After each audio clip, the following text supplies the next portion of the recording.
DW Inside Europe. Hello and welcome. I'm Kate Laycock in Germany. On today's programme, regime change in Syria. Just what has that got to do with Turkey? Finland prepares itself for possible Russian aggression. The Finnish logic has always been, you cannot fight against every single operation, so you should just make everything more resilient. And once you are more resilient, then it's of course easier to fight back too. And Paris's Notre Dame Cathedral opens its doors to the public once again.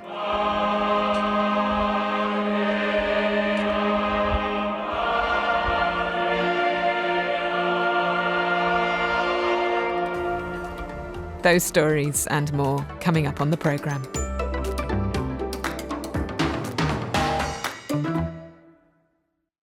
We begin with breaking news from Syria. President Bashar al-Assad has reportedly fled the capital Damascus to an unknown destination after rebel forces... Sometimes history happens in a flash.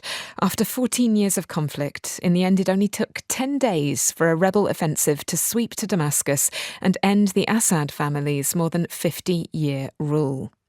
The rebels belong to different groupings and, depending upon the grouping, have different international backers.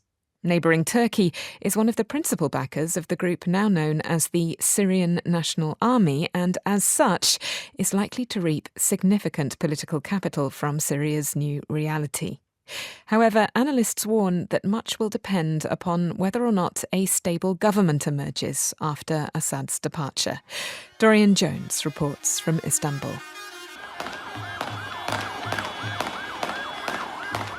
The dramatic end of the Assad family's half-century rule over Syria marks a significant shift in the region's balance of power, with Turkey standing to gain as a major backer of some of the rebels who ousted Bashar al-Assad.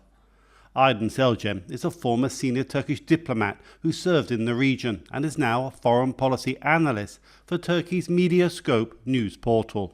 By proving its relevance, its importance and its strength out of these latest developments in Syria, Turkey emerges as the clear winner. The Turkish-backed rebel group, the Syrian National Army, formerly known as the Free Syrian Army, certainly played a significant role in the overthrow of Assad. Nevertheless, it was the radical Islamist group Hayat Tahrir al-Sham, or HTS, that led the offensive, and that, analysts say, will cause unease in Ankara. Hussein Barja is a professor of international relations at Ankara's Middle East Technical University. My fear is Turkey lost the control. This is the problem. Turkey cannot control because there is not only Free Syrian Army, there are many other radical groups. And this is a big problem. There will be chaos. Turkey, however, may not be entirely without influence over Syria's new Islamist leaders. For years it provided support and protection to the Idlib region, where HTS was based.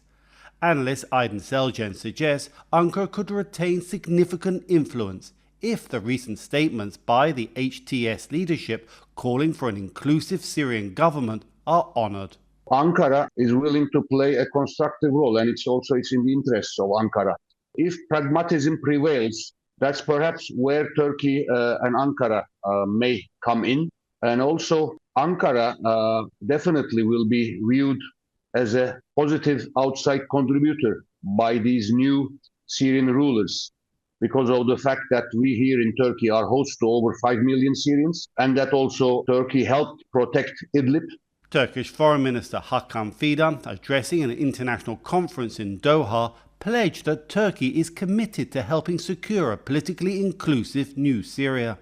A stable Syria is also key to Ankara's goal of sending home millions of Syrian refugees now living in Turkey, as public resentment over their presence grows. For now, Erdogan is celebrating the overthrow of Assad as a triumph, with European leaders and Washington now queuing up to speak to him as Turkey positions itself as a key player in shaping Syria's future.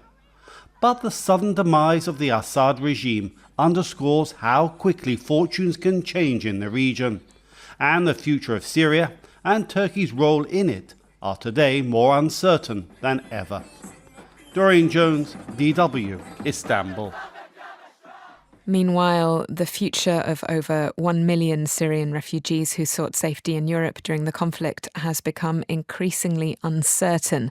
Thousands of asylum applications in various European countries, including Germany, Italy, Sweden, Denmark and Belgium, have been put on hold. Austria has gone further, announcing a suspension of reunification rights and a new programme of orderly repatriation and deportation, quote. It's a situation that we will be following closely in future programmes. To Helsinki now, where a court has dealt the Kremlin a blow that could mean more than 30 million euros worth of Russian assets are sold to benefit Ukraine. Will Moscow retaliate? Our security correspondent Terry Schultz reports that Finland is ready for anything.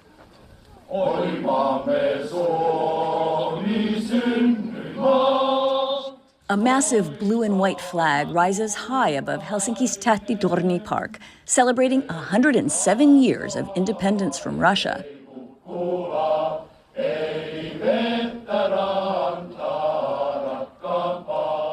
Finland is getting more independent all the time. In recent years, the country has become increasingly confident in demonstrating it won't be bullied just because it has a more than 1,300-kilometer border with Russia. Of course, joining NATO last year in response to Russia's full-scale invasion of Ukraine is perhaps the biggest example, but it's hardly the only one. Charlie Salonius-Pasternak from the Finnish Institute of International Affairs explains the thinking. There are things that Russia does across a broad spectrum that threaten Finnish national security, sovereignty, or society, and we should not allow it. I think that's the fundamental understanding. Whether or not you ask someone from the left or the right side of the political spectrum, they will all have this fundamental analysis that we must prepare and in some ways fight back. Right now, Finland is fighting back against Moscow on behalf of Ukraine. A Finnish court has become the first and so far only one in the world to order Russian properties to be seized to pay off a $5 billion debt that Moscow owes Ukraine's national gas company, Naftogaz. Naftogaz won a case against Russia in a Hague arbitration court over assets Russia stole when it illegally annexed Ukraine's Crimea region in 2014. The Russian state owns properties in many countries, but so far, only a Finnish court agreed to help. Mikko Leppä represents Naftogaz in this case in Finland. I don't know whether in some countries they are thinking about, wait a minute, we have a state on the opposing side, and it's the Russian state. Should we or should we not, render an award? I don't know whether they do it, but in Finland it's like they look at it from a poorly legal perspective. That's potentially 34 million euros taken from Russia to benefit one of Ukraine's national companies. It's considered a bold move by the Finnish courts, and no one knows if or how the Kremlin will react. Leppä and his colleagues are taking some personal security precautions in case of physical retribution, but they're not hiding the reason they're working on this case for free. I myself and we as a firm thought that this is a very good way for us to use our skills, our profession to help Ukraine. Defense Minister Antti Häkkänen says the court's move indirectly helps Finland too. We have to do all the measures what we can to kind of put down that Russian war economy. Another thing Häkkänen is doing is making sure there are fewer Russian-owned properties in Finland in the future. He's used his authority to block new sales to Russians based on national security concerns and says a near total ban on Russian ownership is coming soon to make it harder for malign actors to have access to critical infrastructure and supply chains. We have seen that there's several cases where suspicious actions behind these acquisitions. We know that Russia and maybe some other autocratic countries also, they are using all the tools what they have in the open Western societies. One of the reasons Finland is out front in taking measures against Moscow is because it's spent its time and money wisely, investing in societal preparedness. The population knows what to do in case of an attack, which works also for natural disasters, by the way, in every way from securing food and water supplies to sheltering from a potential nuclear bomb. Here's foreign policy analyst Charlie Salonius-Pasternak again. The Finnish logic has always been, you cannot fight against every single operation, so you should just make everything more resilient. And once you are more resilient, then it's of course easier to fight back too.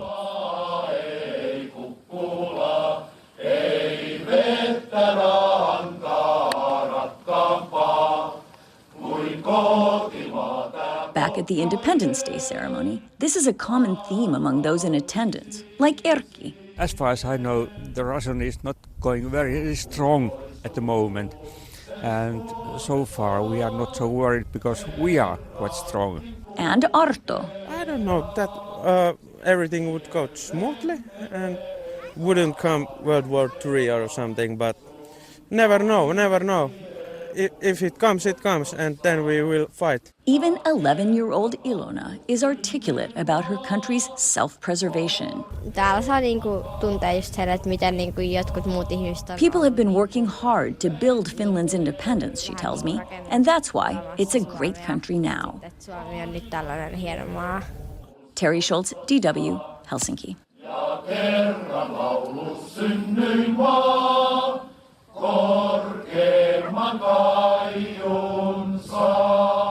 Now, if you saw the gritty mafia film Gomorrah, or indeed read the book, then you will know that the Neapolitan neighbourhood of Scampia is, well, shall we say, not exactly the easiest place to grow up. Since 1986, however, there has been an oasis of hope in the jungle of concrete and crime. A football club project founded by the Neapolitans Antonio Piccolo and Carlo Zagliocco, who this year were decorated by the Italian President Mattarella for their social work. Angelo van Schaik tells the story.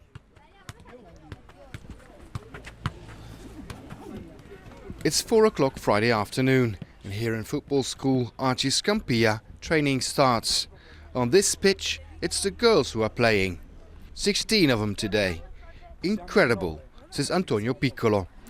A few years ago, it would be unthinkable that 40 girls would be playing football in Scampia.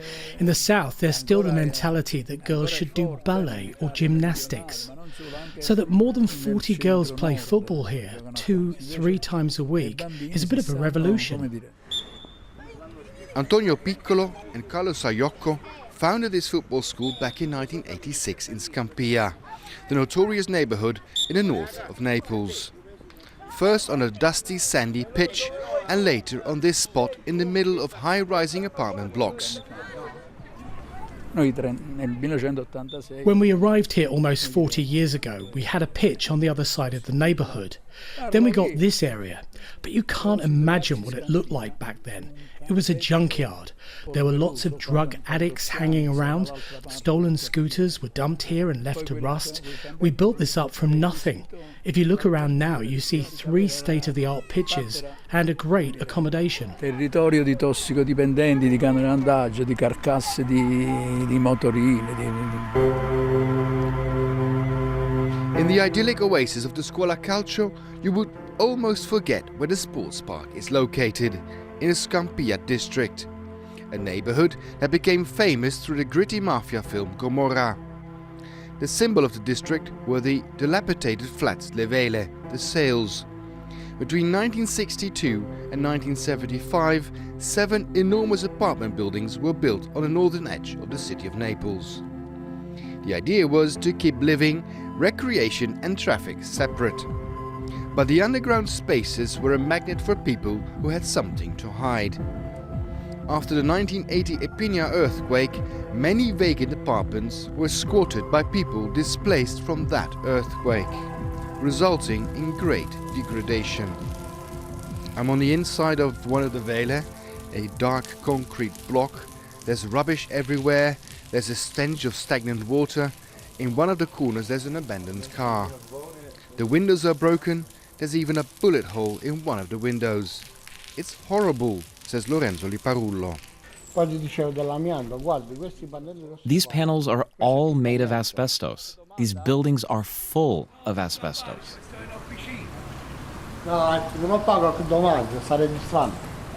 I try to talk to the people here, but no one wants to talk.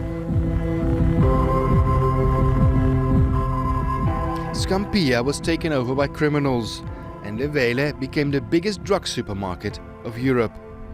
2 bloody conflicts between different Camorra clans made Scampia a notorious and dangerous neighborhood. Notwithstanding the fact that 3 of the 7 Vele were demolished and Scampia was renovated, the bad image still sticks to Scampia, says football school founder Carlo Zagliocco. No, Anzi, qualcuno si è avvicinato per darci qualcosa, perché magari il figlio sta... There have been Camorra bosses that offered to help us, probably because one of his sons played here. But we always kindly refused that kind of aid. We have a social task in this neighborhood. Everyone is welcome here, even the son of the mafia boss, even if you're not good at playing football. The little boy that's not good at playing football but is good at school helps his friends with their homework and the other way round. Our motto is, everyone has the right to not be good, but we have the obligation to make them have fun. A group of mothers are sitting on the stands to watch their kids play. Cristina's son Ferdinando is quite a talent and comes to Arci Scampia every day of the week. A football school like this is very important for Scampia. It's a meeting spot for all children, also for people who can't afford it. Antonio is very willing to give them a hand. The training has finished and 8-year-old Gennaro talks to the reporter like a pro football player. Sei bravo tu, eh? Grazie mille. Gennaro dici? Gennaro, sì. Hai fatto un gol di rovesciata, sbaglio? Sì, stavo facendo la rovesciata, però ho provato, ma non sempre ci riusciamo. Earlier this year, Arci Scampia founders Antonio Piccolo and Carlo Saiocco were awarded an official decoration by the Italian President Mattarella for their social work in Scampia. Nevertheless, Antonio Piccolo is weary of simplistic narratives. Io veramente diffido di chi dice. I don't trust anyone who says they save children from organised crime. The only thing we did was give children opportunities, an opportunity to practice sports, an opportunity to socialise. That's an alternative to the other stuff, like hanging around in the streets. They come here to play football, table tennis or volleyball. We should be very wary of everyone who says they save children from the streets. Arci Scampia is the symbol of a neighborhood getting back on its feet, getting back from a dark period in its short history. The football school is an oasis where every day hundreds of children pass their time without fear of being involved in some unpleasant situation. Or, as one parent on the pitch put it, Piccolo and Saiocco have given the children the possibility to dream. Angelo van Schaik, DW, Scampia, Naples, Italy. Another ray of hope in a minute. Notre Dame rises from the ashes. This is Inside Europe. I'm Kate Laycock in Germany.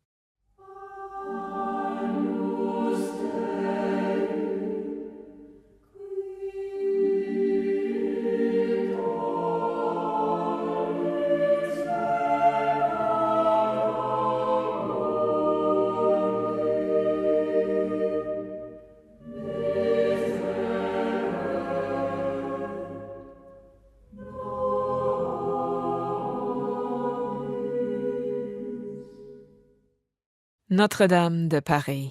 For the French, the Gothic masterpiece is more than just a cathedral. It's a symbol of the country itself, even perhaps of the national soul. Even if you've never been to Paris, the building probably lives in your imagination thanks to the image of Victor Hugo's hunchbacked Quasimodo looking down on the beautiful Esmeralda from high up there in his lonely bell tower. You probably also looked on aghast when 5 years ago images of Notre Dame engulfed in flames went around the world. Unbelievably, thanks both to the hard work and skill of hundreds of engineers and craftspeople, and of course the donations which poured in particularly from the USA, Notre Dame is now open to the public once again. And that, particularly at a time of political crisis, really means something in France. So much so that even the most cynical of political correspondent hearts couldn't fail to be moved. Here's our very own John Lawrenson. Notre Dame, modèle de la foi, stood outside the great sculpted doors of the cathedral, wearing an extraordinarily bright and modern cape in primary colours on white by the devoutly Catholic fashion designer Jean-Charles de Castelbajac. The Archbishop of Paris, Monsignor Ulrich, exhorts Notre Dame, Our Lady, model of faith, open your doors to gather together in joy the children of God who have been scattered. and batters on the great doors with his bishop's crozier.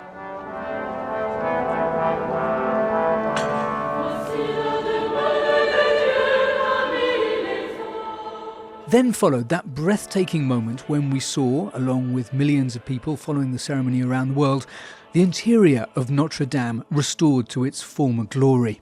Where there'd been charred rubble, the great stone walls rose up to the roof again, and in a glorious whiteness that those walls did not have before the fire.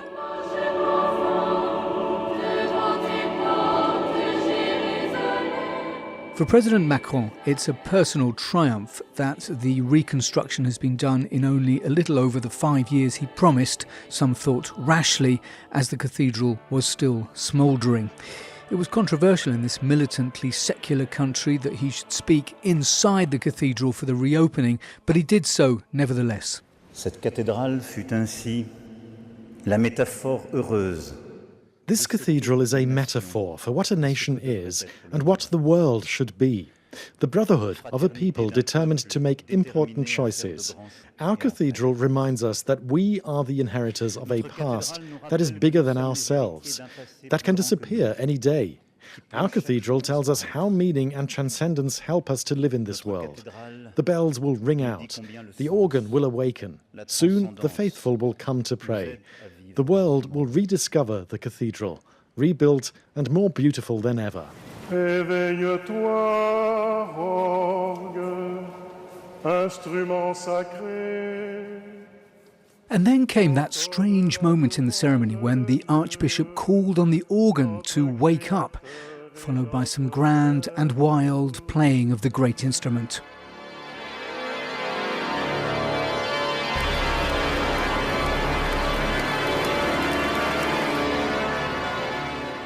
After which, long applause. Not for the organist, but for the firefighters. Filed into the cathedral, the dozens of men and women who fought and vanquished the flames, at the risk, in a number of cases, of their own lives.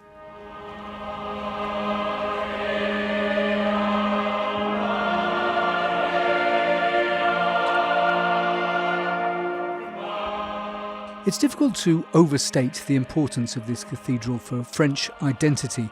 It's the epicentre of Paris, a city which is, of course, the epicentre of a very centralised country.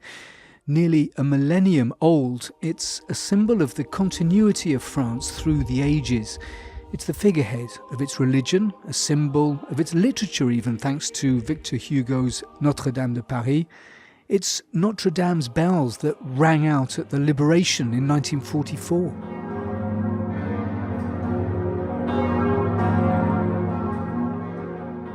When this cathedral went up in flames on that terrible night in April 2019, it was difficult not to see it as a symbol that France itself was going up in flames. Now, for Christians, the miraculous rebuilding of this cathedral is a resurrection, and for many others in France too, although this country faces some enormous problems, Notre Dame has become, once again, a symbol of hope. John Lawrenson, DW, Paris.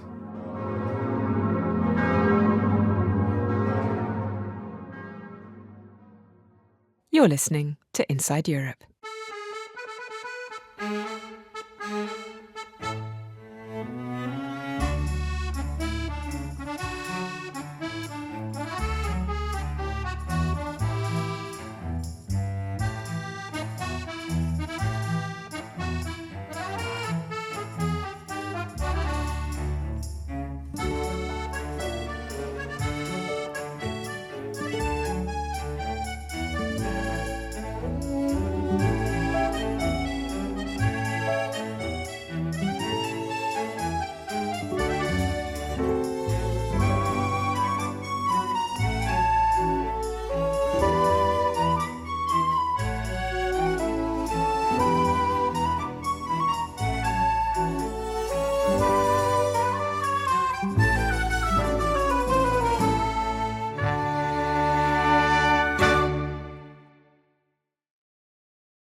You're listening to Inside Europe. I'm Kate Laycock in Germany. In the week in which the world marked International Human Rights Day, I wanted to take a break from headline chasing and devote this section of the programme to a topic which feels incredibly important right now: freedom of expression. We're going to explore the topic through the lenses of two very different freedom of expression debates, one which is happening in Germany right now, and another which played out in Sweden and Denmark last year. First, though, let's start with a definition. International human rights law actually defines it, and it's a kind of beautiful definition in my view. So the Universal Declaration of Human Rights and the International Covenant on Civil and Political Rights, which sort of follow the Universal Declaration, both have an Article 19 that says everyone enjoys the right to freedom of expression, and it defines freedom of expression as the right to seek, receive, and impart information and ideas of all kinds, regardless of frontiers, and through any media of one's choice. That's David Kaye, Professor of Law at the University of California, Irvine, and a former UN Special Rapporteur on freedom of expression. Freedom of expression as a human right is seeking, receiving, and imparting. So it is both what the audience has a right to obtain, but it's also the right of a speaker to reach an audience. So it's in both of those directions. It's, across borders, it's through any media. It's a very broad statement of the guarantee that people have to both access information and to impart it. A beautiful, aspirational definition. But where are its limits? Well, simply put, they kick in when one person's right to freedom of expression interferes with somebody else's right to freedom from harm. Their right to security of person, as the legal definition puts it, or their right to freedom from discrimination. But who gets to determine where the line should be drawn, and how, and at what cost? Big questions, without any easy answers.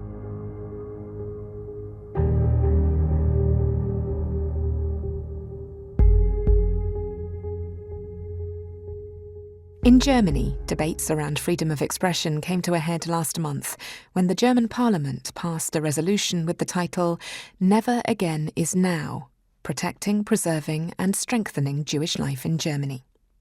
To its supporters, the resolution represents a recognition of Germany's historic responsibilities and a much-needed response to the urgent issue of contemporary anti-Semitism, which is once again on the rise.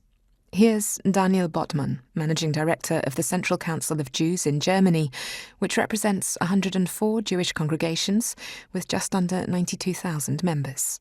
Wir haben ein Antisemitismusproblem in Europa und in Deutschland. Wir erleben das täglich in Schulen und Universitäten. We have an anti-Semitism problem in Europe and in Germany. We experience that daily in schools and universities. Jewish pupils and students hide their identity out of fear. We experience it in the cultural realm, in our daily lives, in sports. We have to be clear that if we want to fight the problem, we need to name it. And that's what the German parliament has done with this resolution. Critics of the resolution, however, say that it risks significantly curtailing freedom of expression, particularly in relation to Israel, and that in calling for a withdrawal of public funding from arts and culture projects deemed to be anti-Semitic, it establishes a dangerous precedent for the future. Here's Matthias Goldmann, a prominent international law professor who signed a public letter warning about the constitutional implications of the resolution.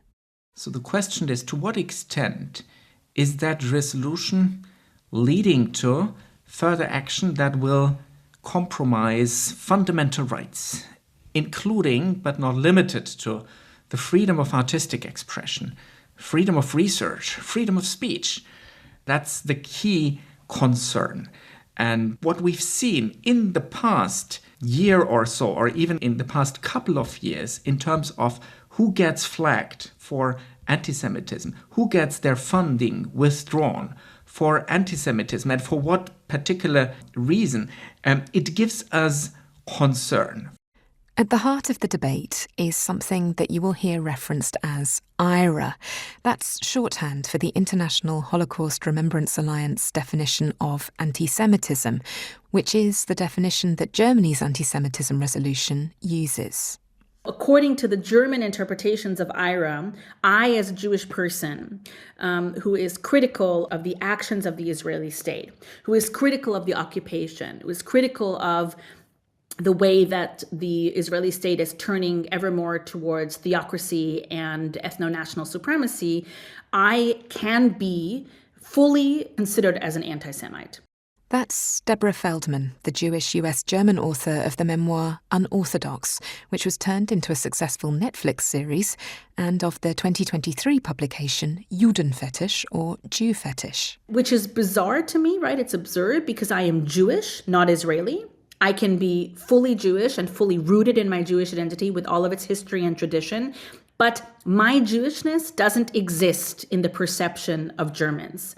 The perception of Germans is limited to Israel as subsuming and representing all forms of Jewishness. And so in a sense, what IRA does in its application, not in its intention, I think, is to erase me. Back in November, I spoke on a bad phone line with Dr. Felix Klein, who became Germany's first ever Commissioner for Combating Anti-Semitism in 2018, a year which had seen an alarming spike in anti-Semitic crime. It's a position that Dr. Klein holds to this day. Dr. Klein himself is not Jewish, a conscious decision on the part of the government, he said, which views the fight against anti-Semitism as a responsibility that should be borne by the whole of German society. Eine Definition, an der ich mich orientiere in meiner Arbeit, die ist rechtlich nicht verbindlich, das heißt, sie ist auch deswegen keine Einschränkung. Dr. Klein told me that the IRA definition of anti-Semitism has been used successfully by German public bodies for a long time, and that it has the advantage of being an internationally recognised definition that is used by public institutions across the world. He also pointed out that neither the definition nor the resolution are legally binding, making them, in his words, an aid to freedom of expression, not an infringement on it. Law professor Matthias Goldman also sees some merit in the IRA definition. So the IRA definition says, in principle, anti-Semitism is a animosity expressed towards Jews. And I think at that level, it's okay. The problem, he says, is not so much the definition itself, but the supporting examples included along with it, 7 out of 11 of which reference Israel. They include examples such as denying the Jewish people their right to self-determination, e.g. by claiming that the existence of a state of Israel is a racist endeavour, applying double standards by requiring of it a behaviour not expected or demanded of any other democratic nation, and drawing comparisons of contemporary Israeli policy to that of the Nazis. However, if you go to the nitty-gritty details, then it also says that this might come in the form of criticism of Israel, and that's where problems begin. The criticism or the problems with using the IRA definition that I have is related to experiences of the last years where this definition was used in quite a broad and a crude fashion that even raised concerns with its draft test, by the way, to silence criticism of Israel. That doesn't have to be the case. The definition says, in every case you have to make sure that criticism of Israel is really a criticism that is related or is the result of animosity towards Jews. But the way it is used in practice, or it has been used in practice over the last years, often forgets about that last part and applies it quite broadly. And evidence of that is that someone has done the figures and has counted that about 30% of people who get cancelled in Germany or who get funding withdrawn or disinvited from public institutions are Jews. Even before the resolution was passed, Germany had already drawn international attention for a spate of cancellations of artists, academics and intellectuals who'd spoken out publicly against Israel's warfare in Gaza and its treatment of Palestinians in the occupied West Bank. Amongst the most prominent of these cancellations was a major exhibition by Candice Braitz over comments the Jewish South African artist had made accusing Israel of apartheid. The renowned Jewish American philosopher Nancy Fraser had a job offer with Cologne University rescinded after signing a letter in solidarity with Palestinians in Gaza.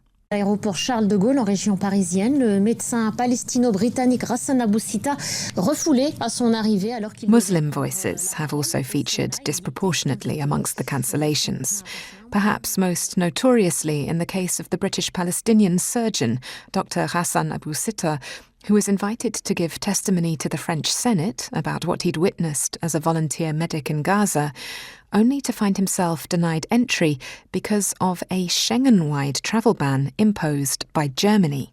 The travel ban was later lifted. You know, you owe it to your colleagues who are still there, you owe it to your patients who are still there, you owe it to the victims who you've known and seen and who have passed away to ensure that they get their word. Dr. Hassan Abu Sitta there, speaking at an event organised by the human rights advocacy group Amnesty International. In relation to Germany's anti-Semitism resolution, Amnesty has expressed particular alarm at a passage in the text which refers to, quote, the alarming extent of anti-Semitism brought to Germany by immigration from North Africa and the Middle East. This passage, Amnesty says, serves the racist narrative of imported anti-Semitism. Later in the German anti-Semitism resolution, the text talks about legal loopholes that need to be tightened, including in the areas of residency, asylum, and citizenship. I asked Dr. Felix Klein, the Federal Commissioner for Combating Anti-Semitism, what was meant by this section of the text. People who live here, Germans, but also people without German citizenship, must accept our values. And anti-Semitism is something that we should not accept. We have to fight it politically, but also in terms of residency sanctions, where it occurs.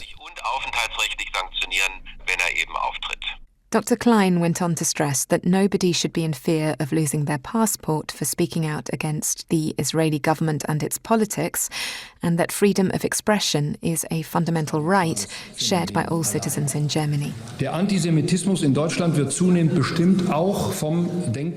However, the leader of Germany's Christian Democrats and pollsters' favourite to become the next German Chancellor, Friedrich Merz, is on the record as saying that German citizenship should only be awarded to applicants who commit to recognising Israel's legitimacy as a state. And in early November, he made a speech in which he stated that a major contribution to the fight against anti-Semitism is and remains the halting of what he called unhindered mass immigration, especially of young men from the Arab world who are not in need of protection. Vor allem von nicht schutzbedürftigen jungen Männern aus dem arabischen Raum. And what about the more radical forces waiting in Germany's wings? What might a future AfD government do with the resolution's recommendations? It's the question that most concerns law professor Matthias Goldmann. Perhaps that is even the greatest concern, that this resolution might set a very dangerous precedent. At the moment, Germany, like many other Western-style democracies, is in a dire situation concerning the stability of its political system. Now, we've had some elections where radical forces have made important gains, and it's getting more and more difficult, at least in some states, to form governments. Now, if you pass that resolution and if you implement it, and if you set up all the mechanisms that allow a tight control of government institutions, of research, speech, arts, culture, etc., you're providing the tools that a more authoritarian, more sinister group would need to entrench their power and to fight pluralism and a free society. A fear shared by writer Deborah Feldman. I believe it is inevitable. It is just a matter of which election will lead to, a fully authoritarian Germany again. I'm very clear-eyed about this.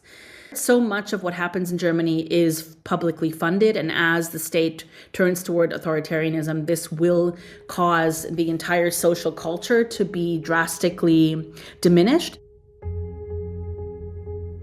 The German anti-Semitism resolution was explicitly drafted because, in its own words, against the backdrop of the Shoah, the disenfranchisement and murder of 6 million European Jews, Germany has a special responsibility in the fight against anti-Semitism. Could that same resolution itself become an instrument of future authoritarianism? It's a chilling thought. In the meantime, the freedom of expression debate in Germany continues, and the casualties from Israel's war in Gaza continue to rise.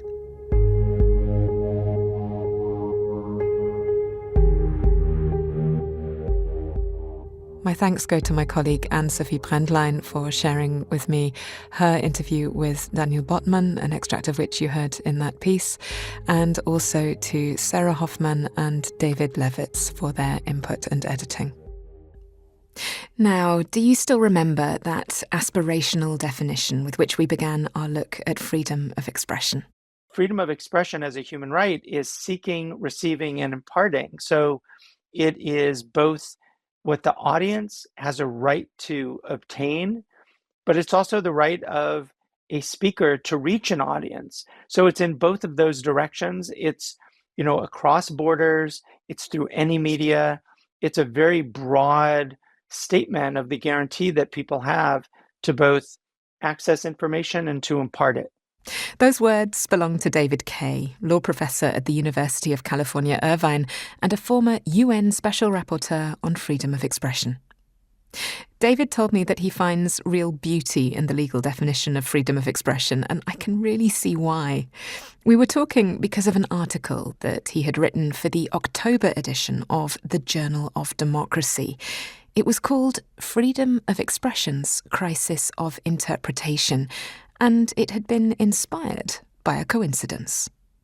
Last year, David Kaye was living in Sweden. He was a Fulbright scholar at Lund University, and it just so happened that his stay there coincided with a spate of public Quran burnings that took place both in Sweden and in neighbouring Denmark, the two countries being, as fans of Scandi Noir will know, connected by an iconic bridge. So I lived in Sweden last year, not too far from Malmö and the bridge that leads to Copenhagen and to Denmark. And one of the fascinating things and the kind of puzzles that I identified during the year was how Denmark had experienced this massive increase in Quran burning. You might remember this from news at the time. There was a far-right activist, Rasmus Paludan, who, in the words of David Kaye's essay, built a reputation on one repetitive act, damaging or destroying the Quran. He'd go to neighbourhoods with substantial Muslim communities and publicly burn copies of the Muslim holy book. And the thing was, he was doing it on both sides of the bridge, in Denmark and in Sweden. And the two countries, they had very different responses. Denmark responded by saying, we can no longer have this. It's having an impact on our diplomacy. It potentially will have an impact on our national security. It could have an impact as well on our businesses, our ability to export to Muslim majority countries around the world.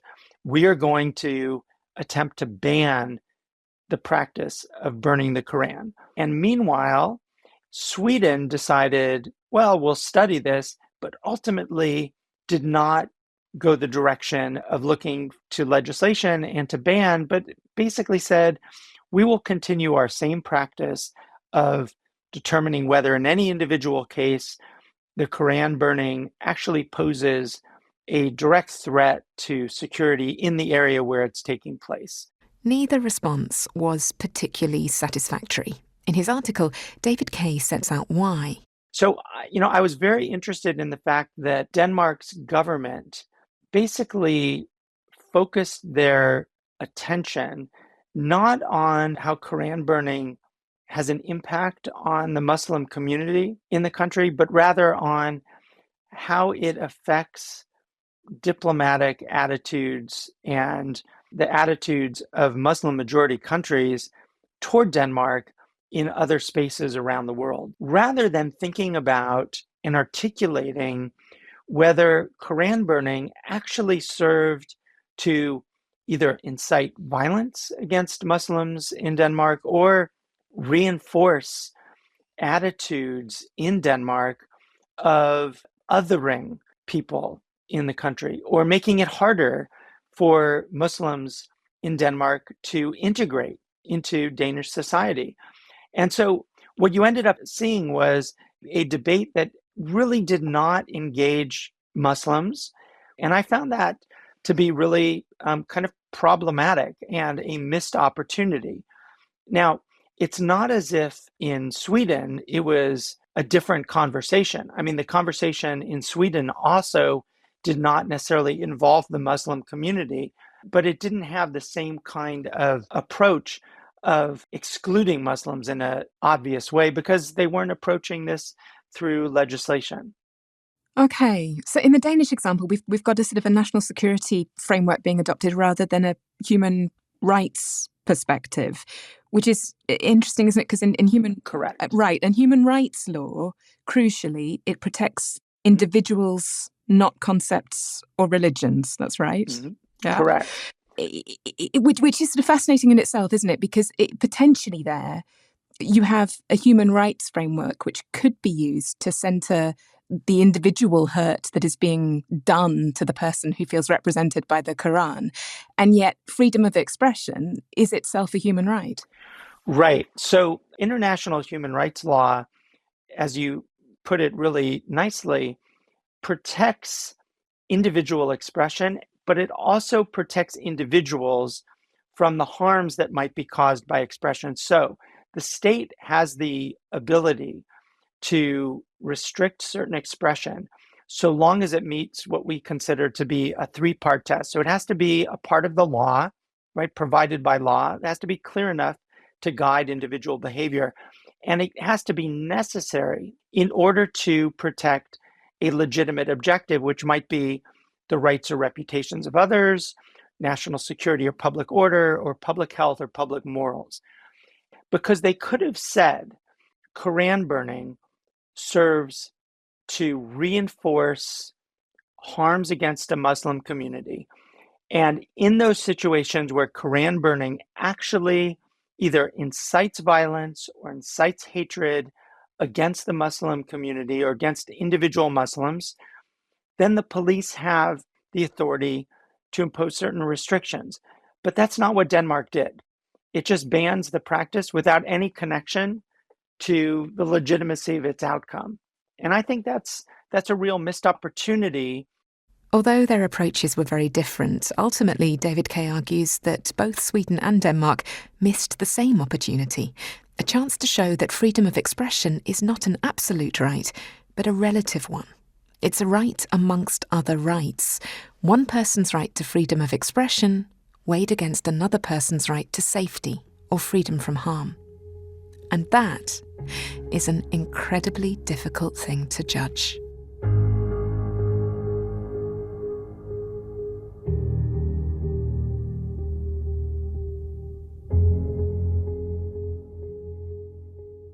Freedom of expression is covered under Article 19 of the Universal Declaration of Human Rights, which was ratified on December 10th, 1948.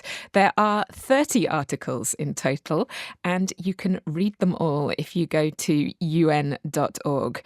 They're all great stuff, and some of them I think you might even find a little bit surprising. This is Inside Europe. I'm Kate Laycock in Germany.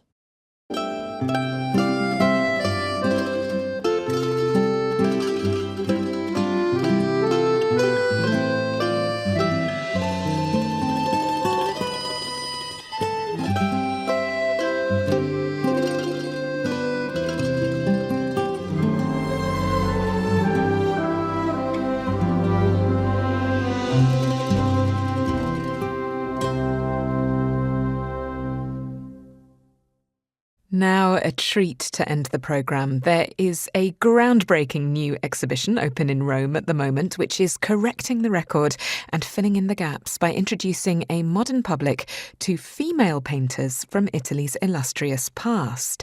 And, contrary to what you may have been taught, there were a lot of them. The exhibition features over 50 female artists who flourished in Rome in the 16th to 18th centuries. Never heard of them? Well, Megan Williams can help you out with that. Lei è Carlotta Gargalli. Questo quadro è straordinario perché Carlotta Gargalli... I'm in Palazzo Braschi in Rome with the director of the Historic Museum, Ilaria Miriella Mariani, guiding me past some 130 paintings by professional female artists.